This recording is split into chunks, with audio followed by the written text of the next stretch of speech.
Mesdames, Messieurs, bonsoir et merci de suivre cette édition sur Télé Sahel. Le sommet extraordinaire des chefs d'État du groupe des 5 du Sahel, G5, s'est tenu du 18 au 19 décembre 2014 à Nouakchott, en Mauritanie. Le président de la République, Issoufou Mahamadou, a pris part à ce sommet. Voici le film complet de la mission du chef de l'État en Mauritanie avec nos envoyés spéciaux Moukala Terigaba et Tahirou Hassan. Nouakchott, capitale politique de la République de Mauritanie. Ville à forte croissance démographique peuplée d'environ 1 million d'habitants. Nouakchott a abrité du 18 au 19 décembre 2014 les travaux du sommet extraordinaire des chefs d'État du groupe des 5 du Sahel G5. C'est le jeudi 18 décembre au soir que le président de la République Issoufou Mahamadou est arrivé dans la capitale mauritanienne. À l'aéroport international de Nouakchott, il a été accueilli par le président mauritanien Mohamed Ould Abdelaziz.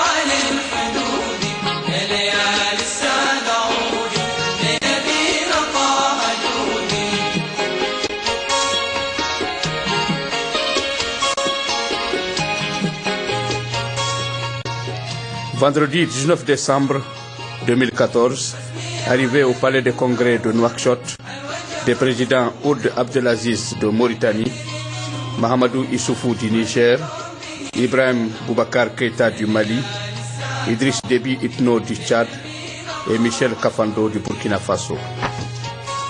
La cérémonie d'ouverture a été marquée par l'allocution du président en exercice du G5, le président mauritanien Mohamed Ould Abdelaziz. Il a d'abord salué la présence effective de ses pairs avec une mention particulière pour le président de transition du Burkina Faso, Michel Kafando. Mohamed Ould Abdelaziz a ensuite fait la genèse du G5 avant de souligner les attentes de ce sommet extraordinaire. Il est vrai que les mois écoulés ont été intenses. Concertation entre chefs d'État en marge des sommets, réunions ministérielles à l'occasion de rencontres internationales, réunions d'experts à plusieurs occasions. La dynamique est lancée et le G5 est en marche. Mais pour donner à notre action tous les gages de la pérennité et lui assurer un cadre institutionnel adéquat, il est impératif d'adopter formellement les textes constitutifs de notre organisation et mettre en place ces structures opérationnelles. C'est pour répondre à cet impératif que ce sommet extraordinaire se tient aujourd'hui. Excellences, Mesdames et Messieurs, le ralentissement du rythme de la croissance mondiale, la baisse des prix des matières premières, la persistance des défis sécuritaires, les impacts imprévisibles des changements climatiques confirment la justesse du choix de nos priorités que sont l'amélioration de la gouvernance, la consolidation de la sécurité, le renforcement de la résilience et le développement des infrastructures. Aussi, notre volonté inébranlable de prendre en main notre destin répond parfaitement aux aspirations de nos peuples et constitue la voie la mieux appropriée pour canaliser nos efforts afin de concrétiser la renaissance sahélienne que nous avons évoquée lors du sommet constitutif du G5 Sahel le 16 février dernier. Les chefs d'État se sont ensuite rencontrés à huis clos pour adopter le texte sur la convention de création du G5 Sahel et procéder à la nomination du secrétaire permanent du G5 Sahel en la personne de notre compatriote Najim El Hadj Mohamed. C'est vraiment de remercier mon pays, en particulier son Excellence le Président de la République, Issoufou Mahamadou, qui a eu confiance en ma modeste personne pour proposer ma candidature aux autres chefs d'État qui l'ont agréée. Donc mon souhait, c'est de prier le bon Dieu qu'il me donne la capacité de pouvoir faire face à cette mission, d'honorer la confiance qui a été placée en moi et de faire des préoccupations du G5 Sahel, à savoir les questions de sécurité et de développement, une réalité dans notre espace. Le logo de l'organisation a également été approuvé par les chefs d'État. En marge des travaux de ce sommet extraordinaire, le président de la République, Issoufou Mahamadou, a accordé un entretien à la presse mauritanienne. Le chef de l'État est revenu sur ses convictions en ce qui concerne la nécessité de mutualiser les efforts dans la lutte contre l'insécurité dans la zone du Sahel. D'abord, il faut le dire, nous sommes conscients du fait que nous avons au niveau du Sahel un destin commun.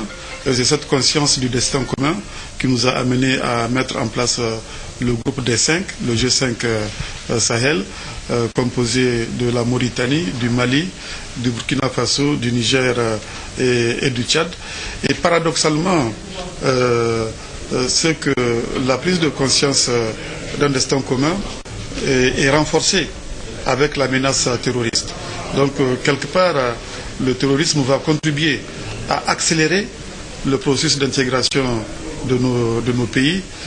Ça va accélérer, ça va amplifier, renforcer la prise de conscience du destin commun à nos différents pays.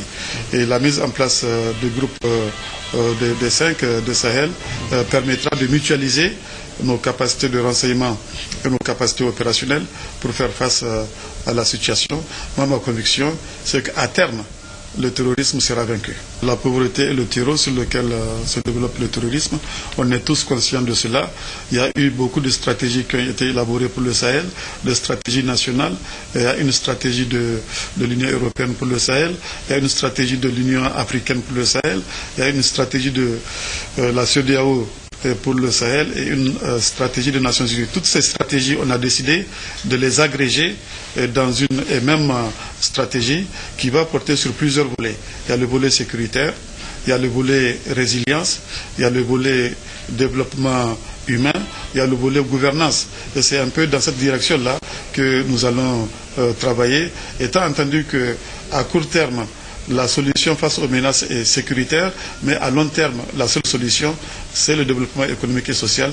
Et on n'a pas perdu de vue cela. Et du reste, dans la convention que nous venons de signer, formalisant l'existence du G5, nous avons clairement défini ces objectifs qui ne sont pas que sécuritaires, qui vont porter également sur le développement économique et social de nos pays.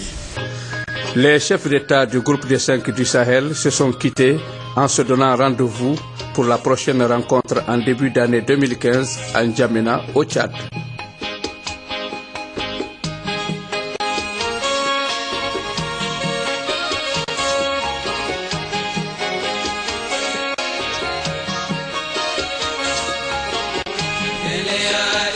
En marge du sommet des chefs d'État du G5 à Nouakchott, en Mauritanie, les chefs d'État ont accordé des entretiens à la presse.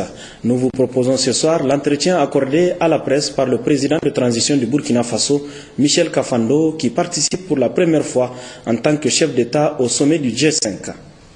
Le G5, pour tout vous dire, c'est un système qui a été mis en place et qui concerne les pays qui sont directement confrontés au terrorisme, c'est-à-dire c'est la ligne de front. Les 5 pays qui se sont réunis aujourd'hui se sont donnés comme programme de développer la région sahélo-saharienne et convaincus que paix et sécurité, paix et développement sont liés. Donc plutôt que de travailler dans un espace très élargi, nous nous sommes dit que les 5 pays qui sont directement confrontés à la question du terrorisme doivent se retrouver pour avoir, si vous voulez, une coopération beaucoup plus efficiente pour lutter contre le terrorisme. Et c'est ça le but du G5. Et je pense que c'est beaucoup plus concret que dans les grands espaces. parce que là, nous aurons directement un financement qui va nous aider non seulement à développer un peu nos pays, mais aussi à pouvoir lutter efficacement contre le terrorisme. Vous savez bien que c'est sur la misère qui est un terreau que les terroristes bâtissent, si vous voulez, leur stratégie. Et donc, si nous sommes conscients que si les 5 pays arrivent à développer un programme cohérent de développement, c'est déjà beaucoup pour faire face et pour contrer le terrorisme. Et nous sommes conscients que les 5 pays sont vraiment très fragiles. C'est les pays les plus fragiles et les plus directement confrontés, comme je vous l'ai dit, au terrorisme. Donc il y a lieu de développer une coopération entre eux, et c'est ce que nous avons fait ce matin en signant cette convention-là, qui véritablement va transformer, à mon avis, fondamentalement, la physionomie des 5 pays du Sahel, et qui va leur donner la force de pouvoir contrer le terrorisme, et qui aussi va leur donner l'espoir de pouvoir quand même, sur le plan du développement, donner de meilleurs gages aux populations. Et puis ce communiqué du ministère des Affaires étrangères, de la coopération, de l'intégration africaine et des Nigériens à l'extérieur. Le ministère des Affaires étrangères, de la coopération, de l'intégration africaine et des Nigériens à l'extérieur exprime au nom du gouvernement et de l'ensemble du peuple nigérien sa satisfaction au regard des nouvelles orientations des relations bilatérales entre les États-Unis d'Amérique et Cuba suite aux déclarations simultanées de bonnes intentions des présidents Barack Obama et Raúl Castro en date du 17 décembre 2014. Le gouvernement du Niger rend un hommage appuyé au président Barack Obama pour cette initiative courageuse et se félicite de cette heureuse évolution tant souhaitée et maintes fois exprimée par le Niger dans le cadre de l'Assemblée générale des Nations unies et de l'Union africaine. Le Niger salue la clairvoyance politique dont ont fait montre le président Barack Obama, lauréat du prix Nobel de la paix, et le président Raúl Castro à travers cette décision historique qui met fin à un demi-siècle de relations conflictuelles et qui constitue un acte diplomatique majeur dans les relations internationales contemporaines. Le gouvernement du Niger exhorte le gouvernement des États-Unis d'Amérique et celui de Cuba à poursuivre les discussions pour évacuer tous les contentieux, rétablir le bon voisinage, la coopération et la libre circulation des personnes, des biens et des capitaux, cela en ayant à l'esprit notamment la déclaration relative aux principes du droit international touchant les relations amicales et la coopération entre les États, conformément à la Charte des Nations Unies et la déclaration de Manille sur le règlement pacifique des différends internationaux adoptée au terme de la résolution 3710 du 15 novembre 1982 de l'Assemblée générale des Nations Unies. Et puis, 48 heures après les festivités de Dosso Soga, les citoyens interrogés dans la ville de Dosso sont unanimes que la fête tournante du 18 décembre a été un succès indéniable. Suivez ce condensé des réactions des habitants de la ville de Dosso. Dans l'ensemble, vous tirez une leçon de satisfaction. La fête, ça s'est bien déroulé à Dosso. Donc, bon, on ne peut pas organiser une telle fête, événement sans des erreurs. Moi, mon point de vue sur les erreurs, c'est que les travaux n'ont pas pu se terminer totalement. C'est tout ce que moi j'ai vu comme erreur. Vraiment, je remercie beaucoup les autorités du Niger, plus précisément le président de la République qui a initié cet événement à Dosso. La fête du 18 décembre a pris fin. Tout d'abord, je tiens à remercier les autorités de la 7e République qui ont bien voulu vraiment investir pour la bonne réussite de cette festivité. Je dirais de la promesse tenue par le président de la République, le président de la République est allé loin, il a dépassé. Donc, la population de Dosso, dans son ensemble, doit vraiment se réjouir. Et la leçon à tirer, parce que prochainement, ça sera Maradi Kuali, à remercier l'organisation, les organisateurs de l'ensemble. Toute œuvre ne peut pas passer sans des lacunes. Au niveau de l'organisation, c'est de revoir pour corriger les lacunes. Concernant les activités de construction des infrastructures, pour qu'on puisse aller finir à temps, dans le temps imparti, je lancerai un appel aux autorités compétentes de commencer les activités de Maradi à temps, pour qu'on puisse finir ces constructions avant la date prévue. Parce que c'est vrai, ici à Dosso, on a commencé, mais c'est dans l'ensemble c'est bon, mais jusqu'à présent il y a d'autres infrastructures qui ne sont pas terminées. En conclusion, vraiment c'est une réussite, coup de chapeau. Voilà, retour à Niamey pour signaler que la salle Morgou de l'hôtel Gawai a servi de cadre ce matin à la tenue de la 6e session de la réunion des ministres du Conseil de l'Entente. Cette rencontre, présidée par Bazoum Mohamed, ministre d'État en charge des Affaires étrangères au Niger, président du Conseil des ministres. Au centre de cette réunion, les ambitions et les préoccupations de cette organisation qui regroupe 5 pays. Hadiza Hamidine et Gérald Abdelaziz.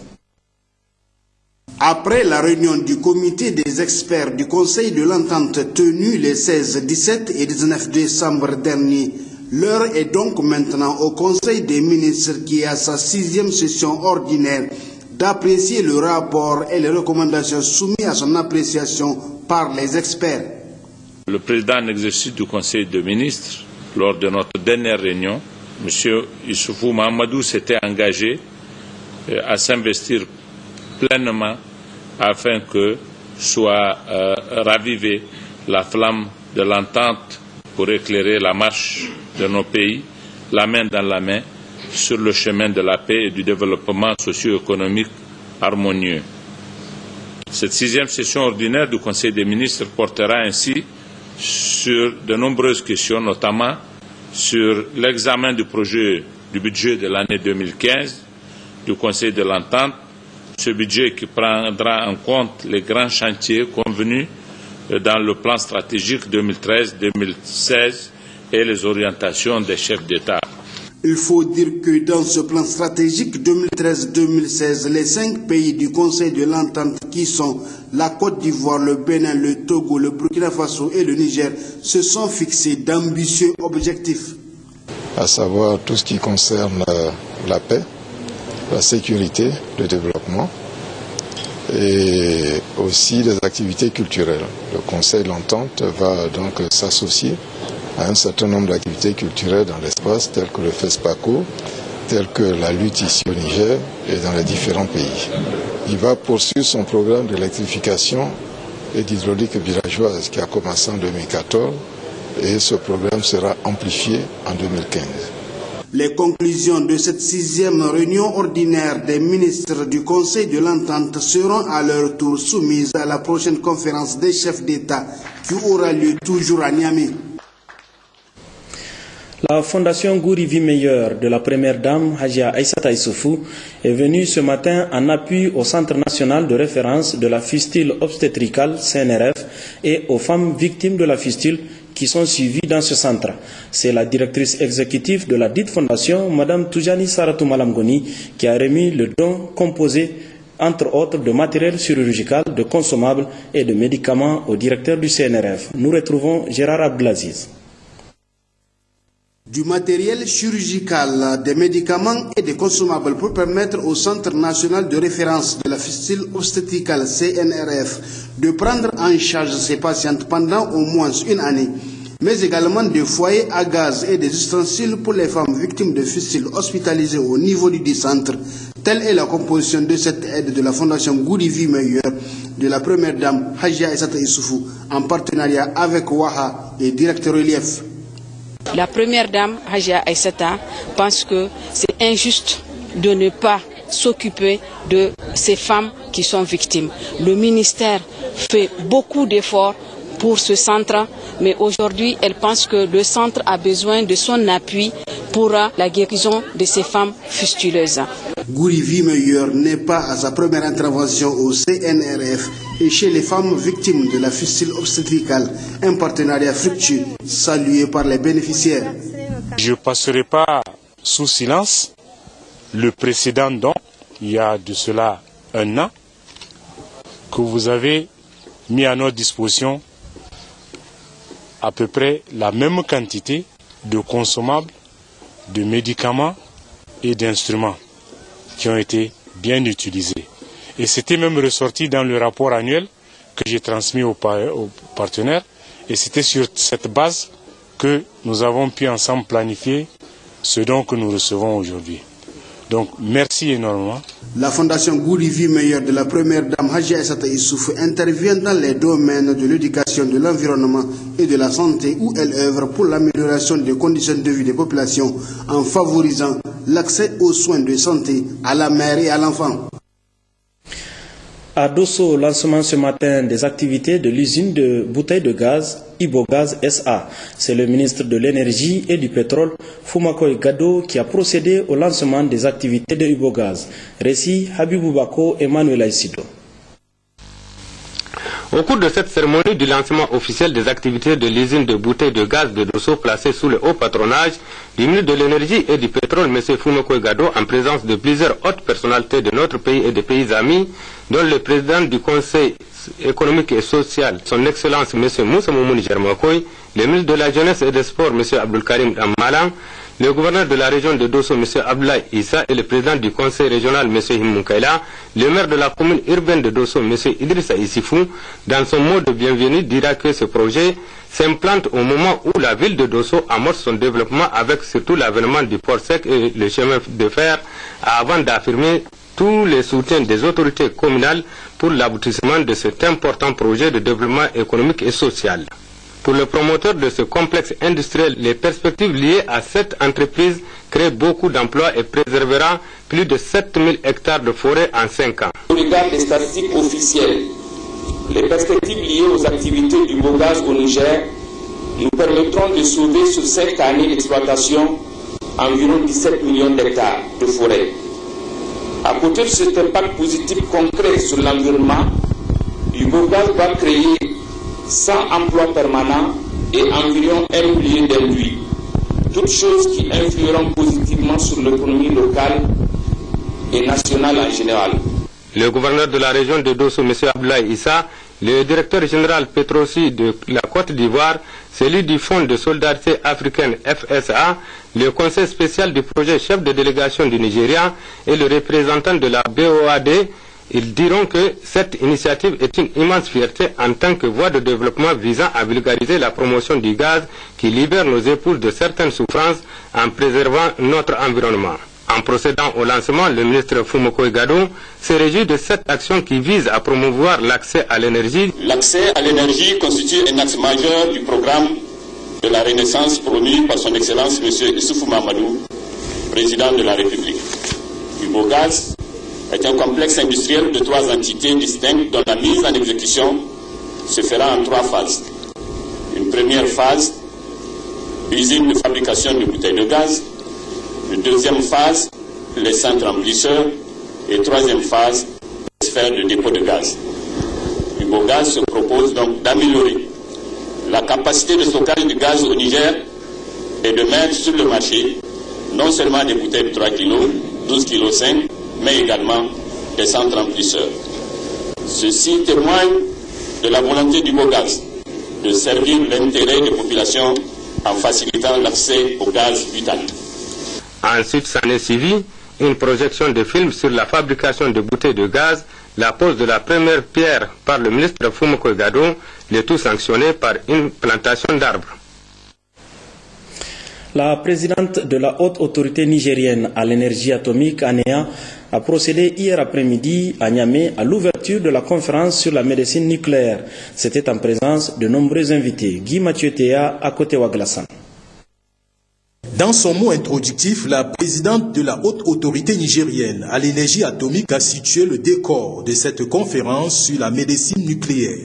La présente rencontre a pour but d'apporter des informations aux médecins, praticiens et aux paramédicaux sur les opportunités offertes par les techniques de médecine nucléaire dans les pratiques quotidiennes, mais aussi informer la population. La médecine nucléaire est une des illustrations parfaites de l'application pacifique de l'énergie atomique. Bénéfique pour l'humanité, notamment dans la détection précoce et le traitement du cancer, des maladies cardiovasculaires, l'exploration fonctionnelle d'autres organes pour ne citer que celle-là. Le Niger, s'il faut le rappeler, fait partie, sinon est le premier pays de la sphère francophone africaine de l'Ouest à mener des activités de médecine nucléaire à travers son laboratoire de médecine nucléaire in vitro. Le conférencier professeur Salha Eddine a ensuite présenté sa communication sur les applications cliniques de la médecine nucléaire. Il a expliqué le rôle déterminant de la médecine nucléaire dans la recherche d'une pathologie chez le patient et ses avantages pour le médecin traitant. La médecine nucléaire, c'est une spécialité qui ressemble un peu à la radiologie et qui consiste à introduire un produit dans le sang par une simple injection. Et ce produit va aller à l'endroit qu'on veut explorer.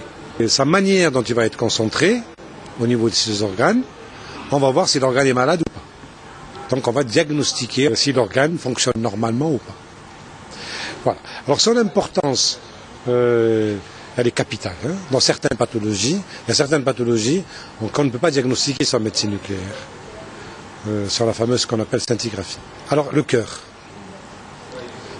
Lorsque le cœur commence avec l'âge, lorsque le sang commence à être insuffisant, le sang qui arrive au cœur est insuffisant, la médecine nucléaire nous permet de dire « Ah, ce malade, il est en danger, il n'a pas assez de sang qui arrive au niveau du sang, au niveau du cœur, et donc il faut agir rapidement. » Au niveau du rein, par exemple, pour les bébés, ou pour les petits, les nouveau-nés, lorsqu'ils naissent avec une maladie du rein, on peut rapidement voir qu'est-ce qu'il faut faire, à quel état se trouve cette maladie, et surtout qu'est-ce qu'il faut faire. Le second conférencier, le docteur Ali Ada, a exposé sur la médecine nucléaire au Niger, réalité et perspective. Il a mis l'accent sur les enjeux de la médecine nucléaire pour le Niger avant de donner des exemples de cas pratiques réalisés à l'Institut de radioisotopes. Ce fut enfin la séance des questions-réponses, clôturant ainsi la conférence sur la médecine nucléaire organisée par la ANIA. Le secrétaire général de la région de Maradi a présidé en début de semaine une rencontre autour des questions sécuritaires le long de la frontière avec le Nigeria. Cette rencontre est la résultante de la recrudescence de l'insécurité dans le département de Madarumfa. Maman Oumarou et Adine Agalas. D'une simple rencontre de routine, la réunion de Gabi s'est vite transformée en un forum régional au vu de l'ampleur que prend la situation d'insécurité grandissante qui sévit chez les voisins du Sud. La situation interpelle et au plus pressé, les autorités régionales ont par ce forum voulu anticiper afin de sécuriser nos frontières, les populations et leurs biens. Le forum de Gabi a ainsi réuni autour du secrétaire général du gouvernorat Yaya Godi, le préfet de Madarumfa, le maire, le chef de canton, les forces de défense et de sécurité et quelques 85 chefs de village et 14 chefs de groupement ou ABO. L'on a d'abord informé les uns et les autres sur la situation qui prévaut et ensuite sensibiliser tout ce monde afin que chacun dans sa sphère prenne les dispositions qui s'imposent pour garder œil vigilant. Cette situation, née d'un coup de poing des forces nigériennes, mérite en effet une grande vigilance.